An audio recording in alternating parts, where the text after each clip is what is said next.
പ്രിയനും പാർവതിയും വലിയ ക്ലോസാ. ജോലിക്ക് വന്ന രണ്ടുപേരും എപ്പോഴും ഒരുമിച്ചാ.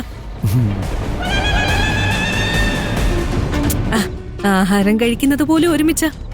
പലപ്പോഴും ഒരേ ടിഫിൻ ബോക്സിൽ നിന്ന് രണ്ടുപേരും കഴിക്കുക. ഇന്ന് ഹോട്ടലിൽ പോയി ഡിന്നർ കഴിക്കാൻ പ്ലാൻ ചെയ്തിരുന്നു എന്ന് അറിഞ്ഞത്. അതിന് ശേഷമാ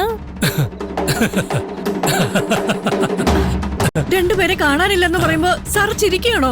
ചിരിക്കാതെ പിന്നെ. ഒരു ചെറുപ്പക്കാരനും ഒരു ചെറുപ്പക്കാരിയും ഒരുമിച്ച് മിസ്സിംഗ്. അതും എപ്പോഴും കളിച്ചും ചിരിച്ചും നടക്കുന്ന രണ്ടുപേരും. അത്യാവശ്യം കോമൺ സെൻസ് ഉള്ള എല്ലാവർക്കും ഇത് കേൾക്കുമ്പോ ചിരിയാ വരുന്നത്. പ്രതിയെ തപ്പിപ്പിടിച്ചു കൊണ്ടുവന്ന് പ്രിയം പാർവതിയെ കൊലക്കേസിൽ നിന്ന് രക്ഷിച്ചപ്പോഴേ എനിക്ക് സംശയം തോന്നിയത്. കല്യാണവും കഴിച്ച് കയ്യും കയ്യും കോർത്തു പിടിച്ച് രണ്ടുപേരും ഇപ്പോ ഇവിടുത്തെ. സർ, ക്ഷമിക്കുന്നതിന് ഒരു പരിധിയുണ്ട് സർ. ഇനി അവരെ കുറിച്ച് അനാവശ്യം പറഞ്ഞുണ്ടല്ലോ. നീ എന്ത് ചെയ്യും? പറഞ്ഞാ നീ എന്ത് ചെയ്യടാ?